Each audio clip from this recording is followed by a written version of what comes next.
the hardest part was take to young, authors out there or anybody listening. The hardest part is not write. Well, for me, the hardest part is not writing. It's the flow and taking out and figuring out what are the important stories to tell. Gotcha. It's like just like music, right? You make an album, you make 80 tracks. Now, okay, we got to pick the 14 and we got to synchronize it. Hey guys, what's good? And welcome to the COSIGN Life. If you're watching this video, that means you co-sign us and we co-sign you. So here are a couple of ways to support us at COSIGN Magazine. Number one, view the description below, click the link, and purchase an issue of COSIGN Magazine. Just like this one right here, physical. You can purchase this. Number two, you can also support us by purchasing COSIGN merch. Hit the link below and it'll take you to all our past merch items, and we'd love to have your support and see you wear COSIGN Magazine.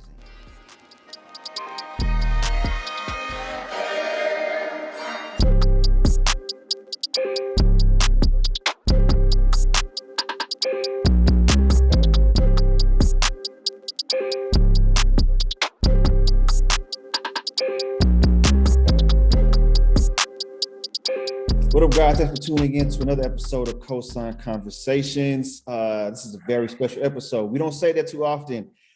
Today we have Trent Out Loud. He's an entrepreneur. He's an author. He's a sneaker connoisseur. And we're going to be talking about all things fashion, mental health, building a business, and sneakers. So without further ado, Trent, how you doing today? Very good, my brother. Thank you for having me on your show.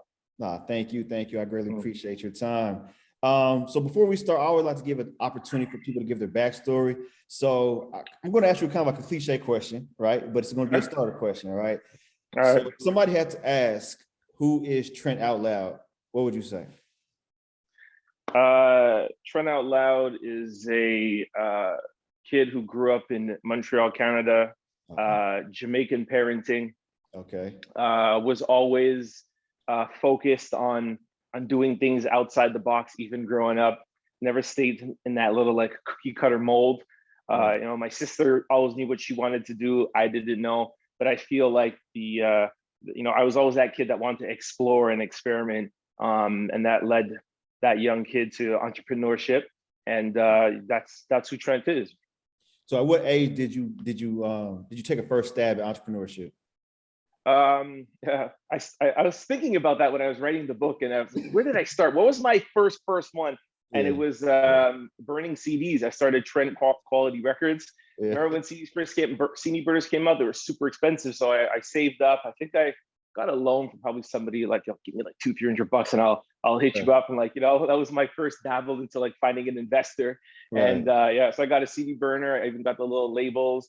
And it's, high quality records. But then the price of CD burners came down and nobody wanted to mess with me no more. Man, I think at one point, man, we've all dabbled into. I used to sell CDs too at like little $5. Exactly. Yeah, just to get started. That's pretty cool, man. Yeah. So I myself, man, my parents, kind of Caribbean, Central America. They're from Panama. So, okay. I know, growing up for me, was kind of cool, but then it was kind of different because my parents were strict. They were strictly on education. Did your parents coming from a Caribbean background, did they push education, or did they push you getting a job, or were they supportive of the entrepreneurial endeavor? Oh, it was just straight education. There was no sort of like going outside of the box. My father's mother left Jamaica and went to England to study nursing. And she got a nursing degree, but she told my dad that when he came to Canada, he had to get a bachelor's degree. Mm-hmm. Then when I was born, my sister, my dad was like, whatever we have, you have to have two of. So I have one degree. You guys need to get a master's. Your kids need to get doctorates. That didn't work out. My sister got her master's. That did not work out. I graduated high school, but I took like a different route. I self-educated myself. Mm-hmm. A degree is not taking anything away from a degree, but there's other forms of education out there. I read a lot of business books. I read autobiographies, which led me to write How Sneakers Saved My Life and Ruined My Life. But yeah, my parents were always pushing education. And I do reference that in the book. And it's I think that even though like I didn't pursue that, I think the importance of knowledge, of gaining knowledge, is what I got from that. And I just decided to ingest it my own way. Gotcha. It brings up a great point. With you being an author, what What was one book that you read early on that kind of resonated with you the most, that kind of helped you on your journey of becoming an entrepreneur and author? Well, was actually like a really late reader. The first book I read was like, oh my gosh, like way after high school. And it was actually a girl that I was dating. And she goes, yo, okay, every Friday night I like to read books. And I'm like, yo, we need to go to the club. What are you talking about? We're not reading books. Like, what are you talking about? We're partying and drinking.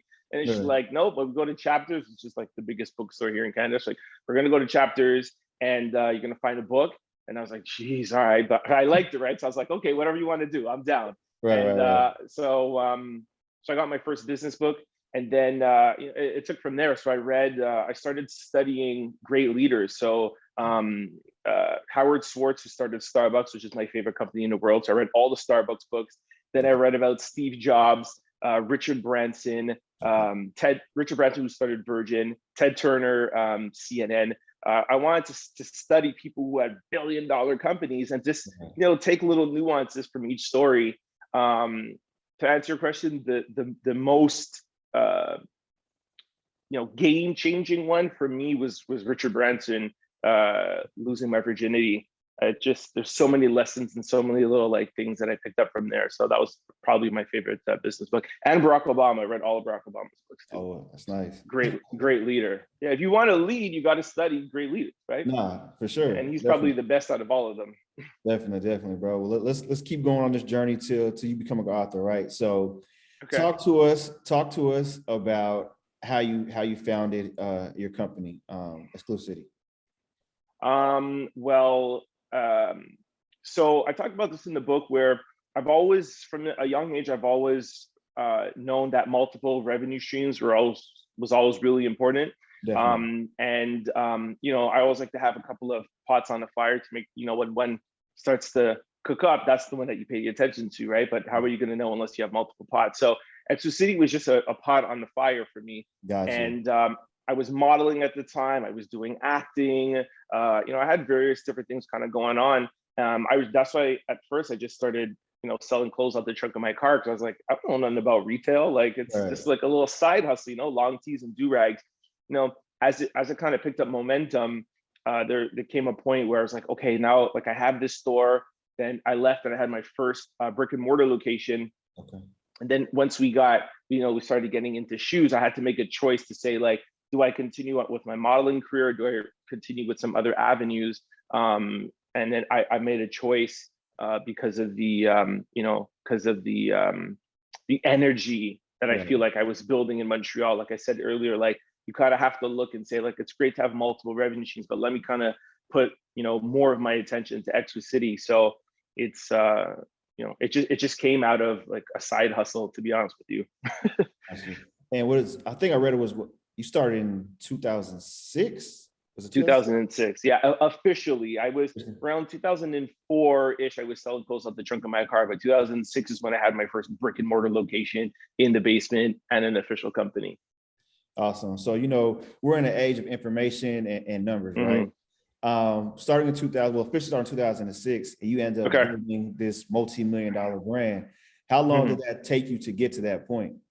Oh, super good question. A lot of these, younger entrepreneurs think like, I'm going to get on, I'm going to sell NFTs, I'm going to be a multimillionaire in 2 seconds. Right. I'm not saying that can happen, and it does. You hear about it, but like I said, when you study like the history of business over the past 100 years, Sam Walton, who started Walmart, listen to this. He didn't start Walmart till he was 44 or 45 years old. Yeah, exactly. One of the biggest retail stores ever. So I would say I didn't make my first $1 million till, probably within the first location. And that was 4 years, maybe 5 years. I remember like adding up, like, wow, we did $100,000. That was crazy. Right. Then I'm like, wow, if you do the 2 years together, shit, I made $500,000, Joe. That's crazy. And I remember like inching up to be like, wow, in 4 years, I did $1 million has passed through my hand. Fast forward to now, and we have some months that you do $1 million in sales. Right. So for entrepreneurs wondering, I know when you first started and when you're doing 100,000 a year to doing $1 million months, there's some growing pains and lessons in between, right? Too many. valuable thing that's helped you grow to be able to have $1 million month? Oh, well, the most important lesson to me, my whole entrepreneurial journey, it was losing millions of dollars. That's what the second book is about, how sneakers ruined my life. So, to answer your question and then to add in what I want to add in, I think the lessons, getting to the million was just sticking with it. Like that was really hard of like, okay, I'm happy to make the 100 or 200,000, but it's like, is this really going to get me to where I wanted to go? So my answer to that would really be to sticking through the difficult years, but not just difficult, but like through the like, it's almost like kind of like mind numbing a little bit, right? Where it's like there's really nothing going on, and like people miss like, oh, that's the grind. That grind is tedious. That's the word I'm looking for. Getting through the tedious process of entrepreneurship, where I remember sitting at the store having no employees and like 2 people coming in throughout the whole entire day, and I'm like, bro, and then like the next day you're just like, wow. And it was in the basement of a tattoo parlor, bro. I didn't have no cell phone reception, no windows, no nothing. I was just there in a 200 square foot basement being like, yo, somebody gonna come in today? But if I would have given up at that time, I wouldn't be sitting here on your show today. You know what I mean? So that's the lesson to get to the $1 million is don't take that word that, I'm grinding for granted. It's, you got to get through those times. The biggest lesson for me in my overall entrepreneurial years has definitely been the downturn. And you talk to any like consultants or people, like you learn the most when you're losing money. Because when you're making money in the upward trajectory, you're just like, it's coming in, we're opening stores, it's great. But how do you handle the downturn? How do you slow it down? And how do you deal through the process of losing millions so that you could make your way back up? And, if you don't know, get my book, How Sneakers Ruined Your Life, because I tell you all about it. No, that's awesome, man. So you wrote 2 books, How Sneakers Saved and How They Ruined Your Life, right? So I'm pretty sure when you're writing this, you're going through all the emotions. You're living through it twice. Facts. Right? You're living through it twice, man. And a lot of people don't talk about mental health in business. Like even for myself, like I'm so used to kind of like you say, the grind every day. I have to find something to do. I have to accomplish a goal, right? But then you lose out a lot on life. I'm losing out on personal relationships, spending time with friends, or building my own personal life, and then dealing with life itself, man. How did you go through all that and balance all that while having to live through it twice by writing the book? Like where was your mental health at, your mental capacity, and how did you overcome that?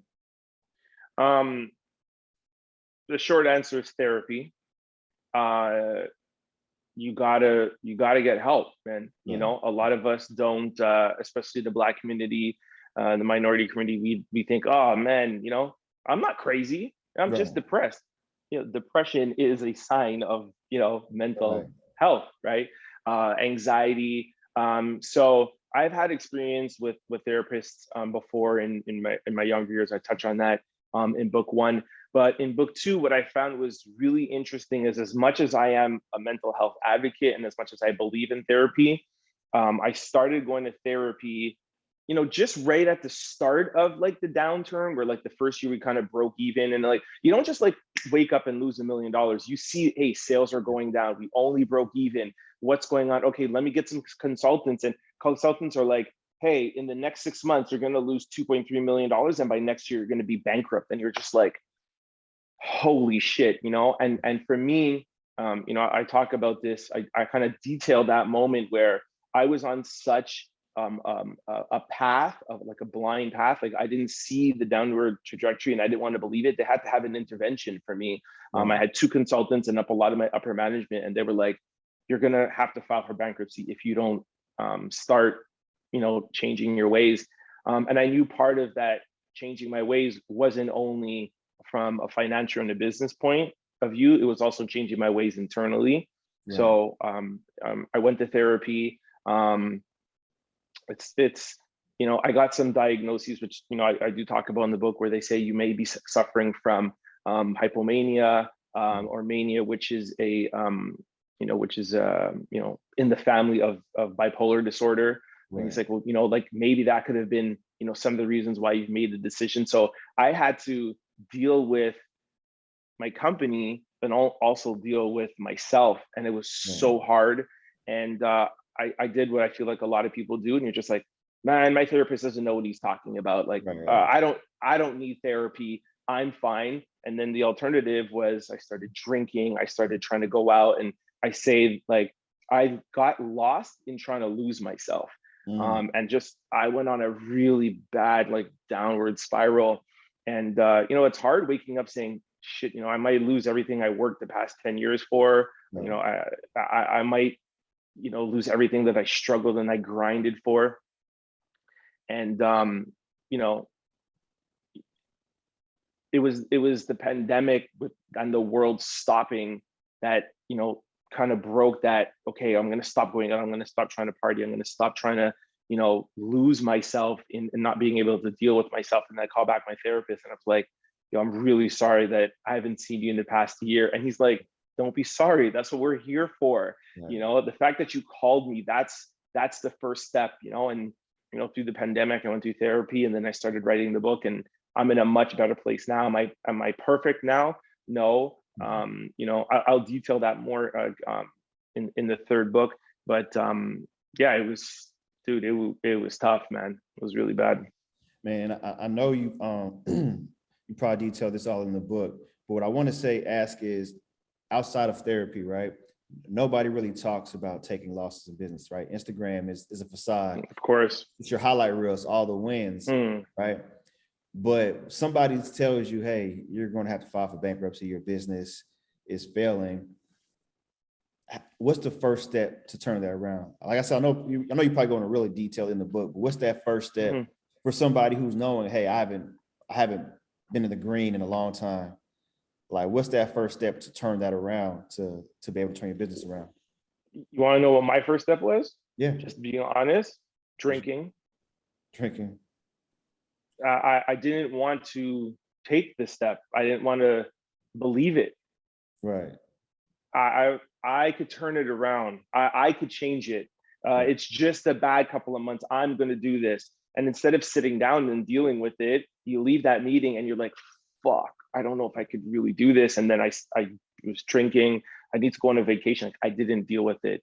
What I should have done, and what I would have done now, is your first step is to face it, is to deal with it and ask for help, and not just help with consultants and then go and, and try to pretend it's not there anymore. Like, really, you got to sit down with yourself, like lock yourself in a room and look at yourself in the mirror. Like, it's deeper than the number. It starts in here. And I only realized that through the pandemic. And the only way to change anything, even numbers, is you have to start here. Right.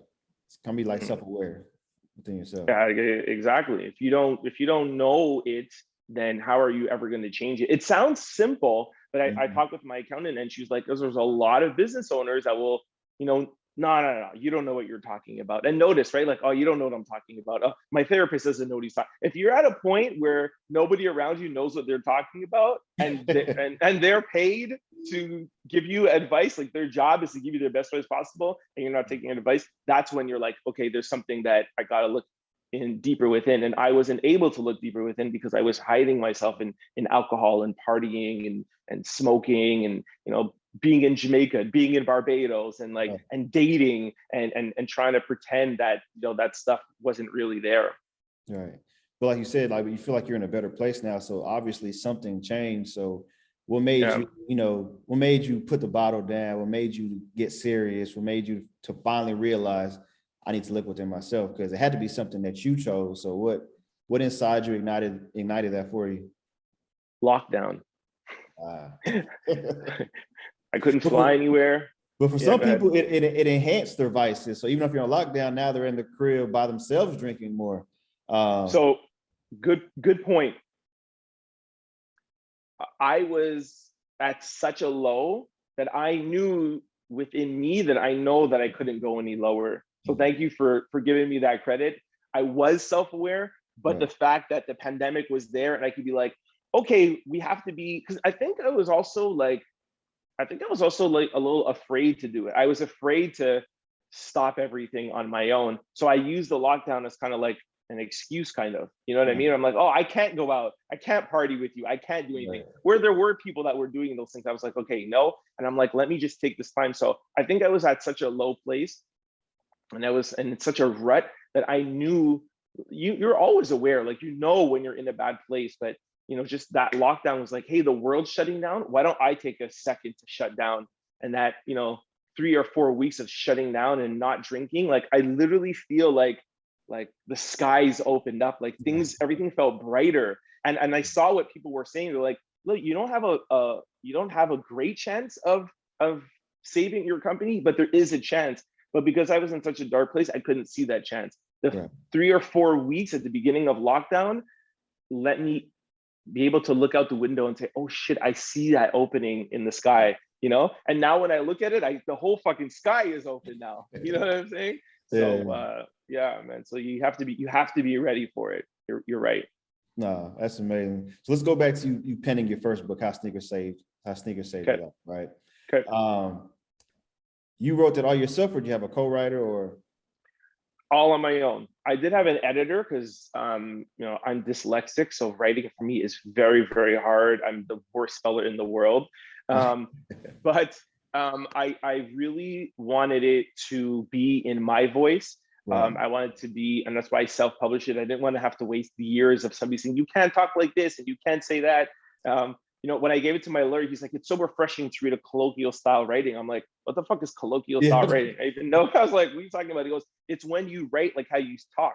Right. So if you read it, like I wrote the book for a younger demographic. I wrote it for us. You know what I mean? Like, you know, when you take up some books, even as much as those books that I said that I liked reading, like I read a Barack Obama's book sometimes and I'm like, what did he just say? And I gotta like, you know, turn it back.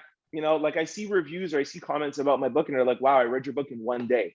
You know, because it's just easy reading. So I really, and I know there's a lot of good co-writers out there that could keep it in your voice. Like I heard like Will Smith, this book is really good, or Charlemagne, like, but I really wanted it to be like my words. I wanted it to be all me, you know? It's like, I think of my book as a long ass text message. Like it's literally, I have, you know, I have hashtags, I write LOL. Like I break the norm of what traditional writing style is. So yeah, I did it all on my own, man.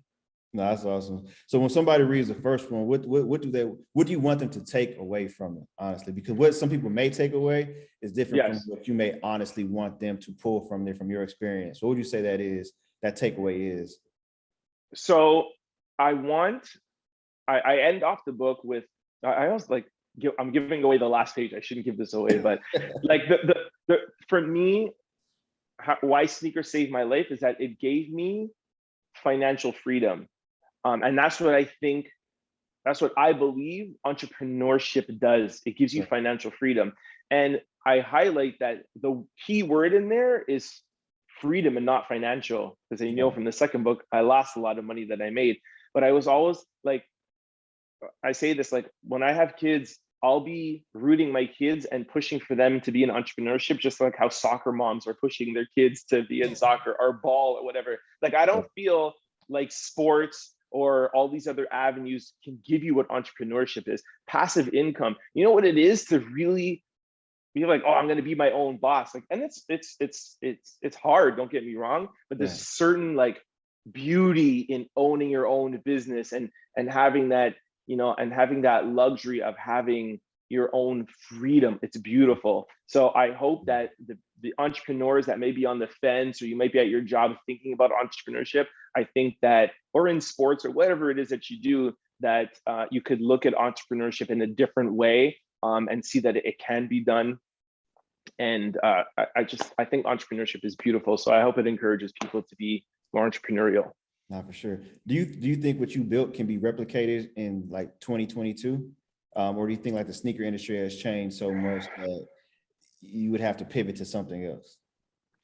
Wow, that's a very loaded question. You know, because it's very important to never tell anybody that anything is impossible. Right. Because if you know, like, it's impossible. People say things are impossible because they can't do it. Right. So nothing is impossible, but it is very, very, very friggin' difficult to be able to build a national brand, and not because it's hard work, but because Nike, like you said, the sneaker industry has changed. It's even changed now. My dealings with Nike and Adidas changed. I'm like, I don't understand why you guys are treating me like this. What's going on? But their whole structure, their CEO. Well, let's really talk about it. It's really Nike, right? You can't open a sneaker boutique without having a Nike account anywhere in the world. Consultants will be like, you need to diversify. Like, dude, nothing is gonna sell like Nike. They own 92% market share in basketball. You know what I mean? Like they started sneaker culture.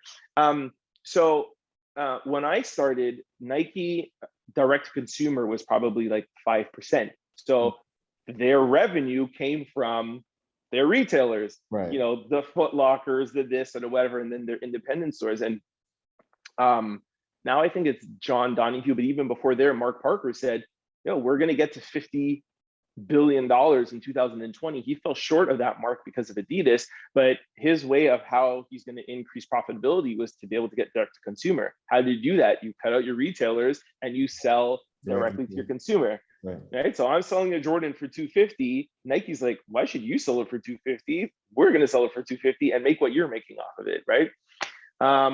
So it's hard because Nike's not looking for retailers. Nike right now are looking for influencers and authenticators like myself that have been in here for 15 years, and we give credit to their releases and to their brands, and that's why there is a little window for that.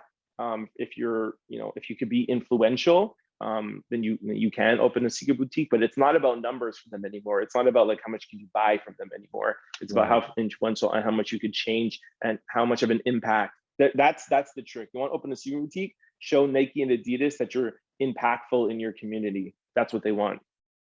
That's actually an amazing viewpoint. Okay, let's talk about it from a business standpoint then. Just your opinions, do you feel like if somebody has impact in the sneaker for you, do you feel like it's worth the time and energy, or is there ways for them to still have the same impact without having to host a brick and mortar location and go through, the financial investment that it would take? Well, I just did a quick little interview with Complex magazine that it actually just dropped today, and I'm quoted as saying, "Retail scares the shit out of me." I gave a course at a business school here, John Holston, last year, and sorry, before the pandemic. Retail fucking sucks. Like, if you're impactful and you're influential, I would recommend you find other avenues other than brick and mortar retail. Even me, what I do is build stores. I would be scared as hell right now to sign a 10-year lease. What the hell is the world going to look like 1 year from now? How the hell do you? Because you sign a 10-year lease, you spend a bunch of money at the build out. You don't make money the first year. You make money on the third and fourth year, right? How I don't know what the hell's going to happen in 3 or 4 years. What's Nike and Jordan, Adidas going to look like in 3 or 4 years? What's the world going to look like? So, I would, again, not shooting down anyone's dream if that's what you want, because there is room for experienced retail stores. If you're going to open up and be traditional and be normal like everybody else and have a cash register, and you're going to go up, first of all, Nike's not going to fuck with you anyways, but you know what I'm saying? If you could open up some sort of experience and find a different way for your customer to interact with the product, that's when the brands are going to need you, because the brands can't solidify themselves. They need you to do that. So if you're going to open up a retail store, make that shit different, make it crazy, make it Instagrammable, and make sure you have a good online component so that shit gets shut down again, that you're not depending to pay that rent, right? Sure. Will you be joining the metaverse? Hell fucking yeah. We won't have a choice. That's like asking somebody 10 years from now, like, are you going to be on social media? You won't be able to survive if you go on the metaverse. And that's what I'm having, a little bit of difficult with Nike right now, where they would rather their retailers stay traditional retail, right? With having some sort of experience, but they're like, we don't want you to go too vertical. We don't want you to go too online. I'm like, I should be thinking about how I get into the metaverse right now, and you're trying to tell me like I need to stick with retail and have a cool retail experience. Like, that's first of all, I've done it for 15 years, but the metaverse, that's where it's going to be at, man. Yeah, no, for sure. Have you dealt with NFTs or anything yet? No, I haven't. Yeah, I haven't. I haven't. I'm still trying to figure that out, man. These Yeah, apes are scaring me right now, man. exactly. I know enough about it to know that like it's something that I need to get into, Right. but I haven't like dabbled in the space from a financial standpoint. But if you don't know what it is, then that's a problem. Got you. How to offset, how does being an author change your personal influence, right? I was reading something, and I think it was Ash Cash. She has a podcast and a show, and he was saying when you have a personal brand, and you have your subject matter, and you have a story to tell, changing an author will definitely change the trajectory of your future, right? How has becoming an author and penning your book changed your personal influence? I'm on your show.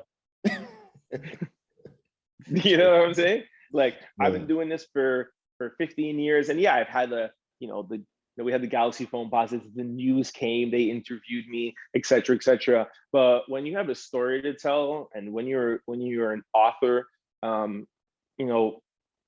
people want to talk to you, Right. and like you said, like, what was the purpose of my first book? And it was to promote and to inspire entrepreneurship. And my second book is about, once you get there, how to be careful and how to protect yourself financially, and more important, mentally, Right. when the inevitable roadblocks of entrepreneurship comes. And people, are going to want to know about them and hear about that. And I love, as you can tell right now, I love talking, and I love inspiring, especially the younger generation. So, in the 2 months that I've had my books out, it's got me on platforms. It's got me to meet really great people, have really good conversations. And what's good about meeting people too? Like I learn stuff from the questions that you ask me or people ask me. So it's not only about teaching somebody, but it's also about learning too, So it's been amazing for the first 2 months. Oh no, that's awesome. That's awesome to hear, man. So when we go back to the grind, with you and the story you're telling in the second one, how it ruined your life and everything you dealt with mentally. Some people would say, who aren't hustlers or grinders, they would say, why didn't you just quit? Right? Exactly. Do you ever feel like there's a reason why an entrepreneur, or speaking of yourself, should quit and hang it up? Or do you feel like you should always adapt and pivot? Like, give me your intake on that. That's a great question. And I do talk about that, I think, in the first book. And I'm like, it was even before, like, because I had 5 or 6 companies before Exclucity. And I talk about like, being broke, like living off my line of credit, like being on welfare. And I was out in Toronto and I was strung out and I had nowhere to live. And I stop and I'm like, by the way, I know there's some of you that are asking yourselves, hey, why don't you just pick back up, go home? You know what I'm saying? Like, call your mom or your sister and say, hey, can I stay there and get a job? And my answer to that is like, that's just not in me. Right. That's just not how I'm built. One of the hardest things in life is not being able to give up. Like, when you say not to give up, people don't realize like, it's easy to give up. It's so hard not to give up. Like, it's so painful for me. And that's one of the only things that's like, and that's why I hope this book talks to the people who have the entrepreneurial kind of like fire in them, those people that don't have that give up quality. Right. Or that go back home quality, but still, maybe just need a little extra push. But it's hard for me to give up, bro. It's hard. No, I feel you. When I first started my publication, I bet everything on there, man. I maxed out credit cards, borrowing money. I'm doing everything just because I didn't want to. Like, I didn't want to give up. I didn't want to go get a job. I like, this has to work. This was my plan B. Like, it has to work. My plan A and my plan B.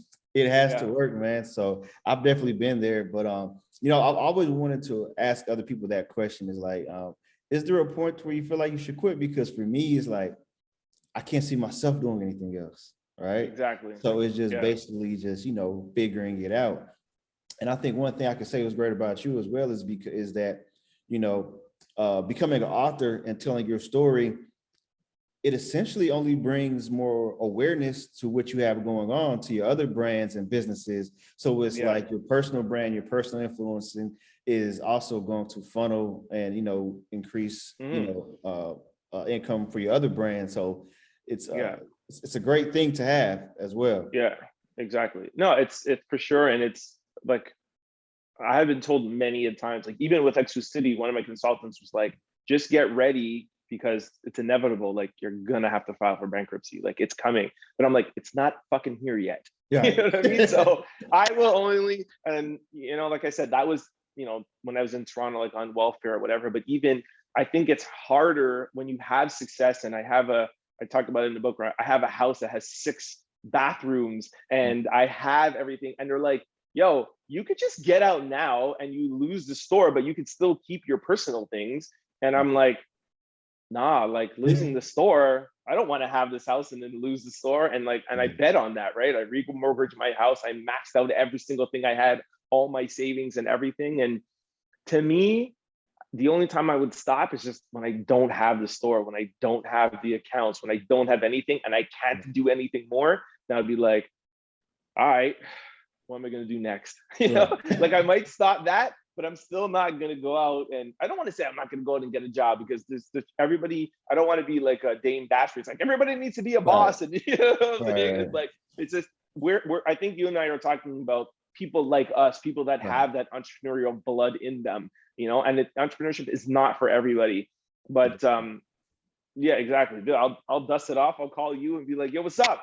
Like what's going on? You need help with your publication? Like what do you do? Like I'll call people, I'll find my way, And I think also a little part of me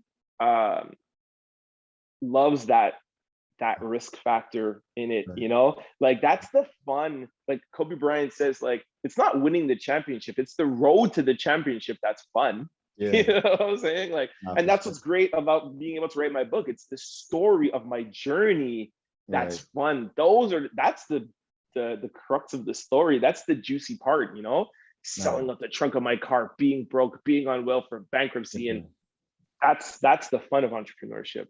Nah, definitely, man. Have you ever felt? I hate to ask this, but like you said earlier, Instagram is a facade. Have you ever felt embarrassed or anything, or ashamed of telling this or exposing yourself to saying that, hey, I almost have to file bankruptcy? Because we're such in a world where it's like you have to show your wins. But I love that you're showing the losses. Like, have you felt embarrassed about it, or are you comfortable with them now, or have you always been comfortable with it? Oh, okay. So I thought you were going to say, was I embarrassed about the things I used to do on my Instagram? Because when I was on a downward spiral, I look at my Instagram now and I'm like, how the hell? Like it was a mess. My friends talk about it now and they were like, yo, we tried to talk to you, but like you were just too far out there. So sorry, I thought you were going clean up. It's pretty clean now. That's why you go to my Instagram. There's only 5 or 6 posts because through therapy, like I had to wash myself of that guy. But when I go back in because your stories are always there, right? You go back into your stories and I try to find dates and I'm like, how could I have posted that? Whatever. So to answer to your question, am I embarrassed talking about almost having to file for bankruptcy, losing millions of dollars? And your answer is no. Like I feel proud to say that. I feel like it's an honor, like it's a badge of honor. It's a war wound. That's how I look at it, because I'm better now. I thought I was a good entrepreneur before. Man, I wasn't shit. Like, you know what I mean? Like you taking those L's, that's when you're like, okay, like I'm never going to get here again. And I'm sharp. I am amazing now, No, that's real. In the Bills community, man, just to give you my perspective, I had a studio. So I'm in Dallas. So there's a city outside Dallas called Arlington where the Dallas Cowboys play, right? I had a studio there and I ended up losing the studio. And I was, I felt so ashamed, man. I'm like, I'm like a loser. Yeah. And, it took me about a year. I was lying, telling people, man, I wanted something different, Yeah, exactly. It took about a year and I was like, man, I'm just going to tell my story. So me and my team did a documentary on entrepreneurship, rented a movie theater, completely sold out. It was the first time I shared with everyone that, I lost the studio because I was so worried about the look of having my own studio that I wasn't actually doing business. I had nobody renting it, but I was in there all day just hanging out, right? Wow. And when I Wow. realized once I told people of the loss I took, the L's I took, man, it built a community of so many people saying, man, I've been this happened to me too, man. I lost my studio, or man, my house got Exactly. foreclosed, or they repoed my car. And it's just like, man, Exactly. like you're not the only one.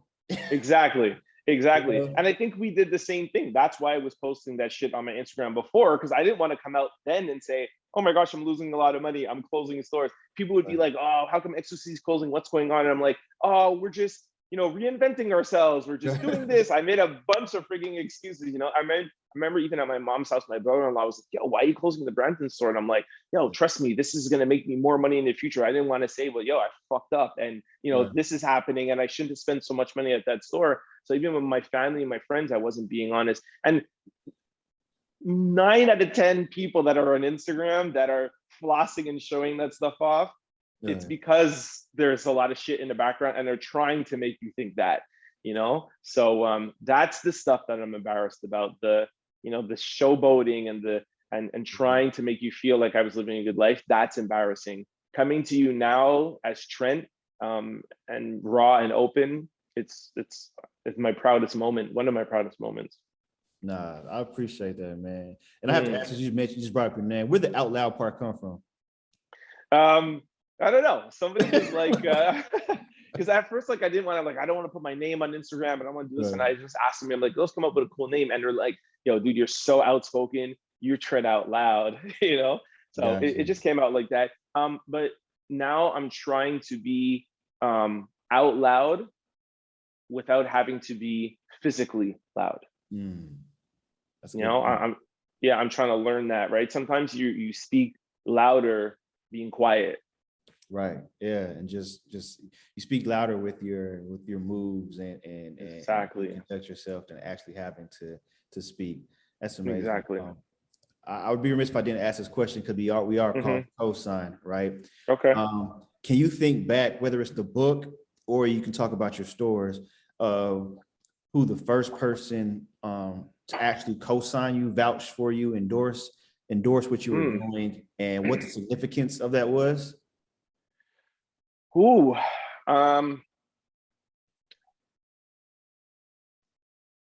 gonna say my mom, because she was my biggest supporter ever since I was a little kid. She's always made me feel like I was this tall. I was always amazing. I was always the smartest kid, best looking. Everything I did was amazing. And I know, yeah, shout out to moms. I know a lot of moms do that to their kids, especially their boys, but my mom did it on another level. Like, my confidence, my bravado comes from her. But in an entrepreneurial way, I think the first person was a guy named David Cox. He was an A&R at Universal in Toronto, and I was in the music industry, and I had an artist, and I put together like a package of CDs, like a press kit, and I put it together like in a kind of like in a different way. And he emailed me. He's like, yo, just want to let you know, like, I get 400 CDs a week. And this was back in the day where you would send somebody a CD in the mail. Right. And he was like, yo, this stood out to me. He's like, I really think you have something. So he was interested in me as a manager more than my artist. He's like, yo, you ever want to come to Toronto, do a showcase? And, he told some people in the industry, and he was like, yo, he's like, your artist is dope, but he's like, you have something in you, man, like, explore that. And it gave me the confidence at that younger age to move up to Toronto. I got an office out there, and I got into the music industry because he gave me that nod. So shout out to Click, that's his name. That's what's up. Do you still delve in music any sorts? Just other than like consuming it and loving it, but from an entrepreneurial standpoint, no. That was back in the day where like we were trying to figure out, like, people weren't buying CDs, and like, not Napster, but it was like, the illegal downloading and whatever, and they couldn't figure out. So that was before streaming. So I don't know anything about the music industry now. These 360 deals and all that shit, music industry is a whole other beast right now. I'm gonna just say, stay independent until it's the right situation. Yeah, right. Exactly. Like, dude, when I was in the music industry, we were shooting videos. Like, that's when like Drake was starting. Like, and he was like in Toronto, and him and I were doing like videos. We had the same production company and stuff. Like, I talked about that in the book. But yeah, the music industry, I love it. Like, to be honest with you, my ultimate goal would be to have some sort of business in the music industry. Like, I like fashion and I like sneakers, but I don't consider myself a sneakerhead. Music is my first love. Like, yeah, if I could one day do something in the music industry, I'd be very happy, man. Nah, for sure. So, I mean, I got to ask this too. So with being, in Canada, right? Yeah. From starting your store in 2006 to where you're at now, right? I mean, a lot of that time is, is the Drake era. Yeah, exactly. Right? A lot Shout of out that, to Drizzy. Yeah, nah, for sure. Like, what does he mean? I guess for I guess you as an entrepreneur in Canada, right? Is there any synergy with the business, with the way you are as an entrepreneur, or are there any moments or anything to where you can credit Drake or the Drake era to any type of success or anything that you had going on at the locations or to your story? Okay. Did you watch the Toronto Raptors when they were in the finals? Oh yes, huge basketball fan. Yes. Okay, you saw everybody outside. They call it Jurassic Park. Yeah. I saw that. It was That's crazy Drake. out there. That's Drake. That shit didn't happen. The Toronto Raptors didn't have the fans that they had before Drake. People like to shit on Drake and be like, yo, he's this and yo, Drake changed the whole entire landscape for Canada. It's like, even I'm talking, ask the Canadian Tourist Board, like, he is credited for bringing billions of dollars with a B into Canada. From a cultural standpoint, from like a urban cultural standpoint, nobody was fucking with Canada before Drake. Yeah. You didn't come to Canada looking for rappers. You didn't do that. Nobody did that. Shout out to Cardinal Official. Like, Akon signed him. You heard of Card? Oh yeah, of course. Yeah. Exactly. So like, he kind of like, you also can go back to Maestro Fresh West. Like, that's in like, early 90s. So there has been people, but Drake took it to another level. He, for Canada and for hip hop, he let people know that, we could not just come out as a Canadian act. Like, you could be an international, global like icon. You have like the Celine Dion or Justin Bieber, and there's a bunch of other Canadians. But for hip hop, for culture, of course, and that has affected the store. That has affected anybody who's within the urban culture in Canada. You have to give credit to Drake, for sure, hands down. That's real, man. That's real. And I'm gonna end it with this, right? So you have your 2 books. So you have a 3rd one coming, right? So what would you say between everything you've done, right, with the stores, entrepreneurial journey, penning 2 books, making millions of dollars? If you had to summarize all this up, right, what's been the most impactful and rewarding aspect of your entrepreneurial journey? It's gonna sound like it's like I'm just saying it, but writing my books. Okay.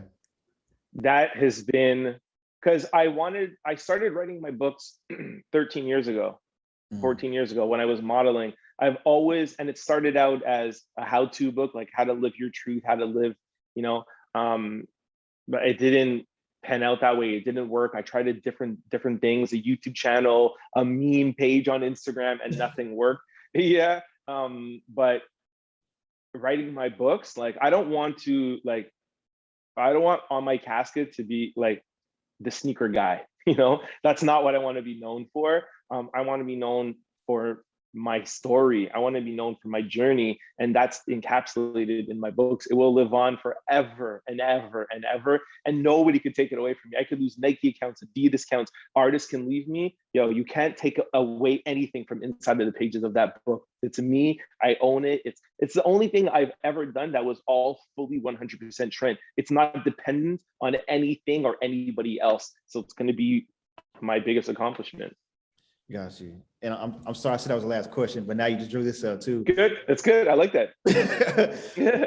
And for those who's going to read it, right, who's going to read both of these books and get inspired, you don't have to tell us like everything, but just kind of like break down the process of that, because you said you started 13, 14 years ago, and then there may have been a time where you really locked in on it, right? Once you're done, you're writing this, you wrote it. What was the process to get it actually published and to be able to sit with us today and saying, hey, I penned a book, it's out, you can buy it, it's a physical copy, tangible copy. Exactly. What was that process like? What's that process like of becoming an author? I think I just realized it now. I think it's what we talked about before. It's not giving up. It's not stopping. You know, like I started it like writing it on planes as I was modeling, sitting down and like I'd write a couple of things, be like, oh, this doesn't work. I give it to people, they'd be like, oh, it's okay. And then I'm like, oh, I'm gonna put that down. And people, that's why people are like, oh my gosh, I'm so proud of you that you wrote this book. Because people who know me, I've always said I'm gonna write a book one day. Or I've written, you know, I have 100 pages written. And that's why I credit the third book is going to be called How Quarantine Saved My Life, is because, you know, think about it, 13 years of all these things happening is when I was in lockdown and I decided to really, really look within me. And that's when everything came out with the book. You know, that's when I changed it. That's where I found myself. And I found from, why are you writing a how-to guide? Like there's Tony Robbins does that, you know, like you need to leave your company now. You need to do this, or you need to do that. And I'm like, that's just, it's not who I am. You know, I found my voice, I found my truth. So it just goes back to what we were talking about before. It's sticking through it, finding a way. The YouTube channel didn't work, the meme page didn't work, you know, everything didn't work. And then I found my voice. I wrote the first 20 pages and my friend was like, this is what you need to write. Talk like Trent, tell Trent's story. So, you know, it's a 13-year journey of just not giving up, man. You know, you have an idea, you have a dream. You're not going to think of it and it's going to be perfect right away. Right. Who does that happen to? No, you know, and nothing is going to happen before it's time, because 10 years ago, I didn't have How Sneakers Ruined My Life. That didn't happen. Right. That's why my books didn't come out. Everything happens for a reason. Nah, for sure. And then at what point did you reach out to editor, when it was fully done or after those first 20 pages? No, it was fully done. So I started July, September. I had my first full draft. Then from that one person, I gave that draft to around 7 or 8 people. And then I rewrote a couple of things. I got to my fourth draft, sent it to my editor. You're supposed to send it at your final draft. He sent it back to me. And I was like, yo, I'm a little nervous to put this out, man. He's like, yo, it's normal. It's the first time. Don't worry. And I'm like, no. So I really went back again.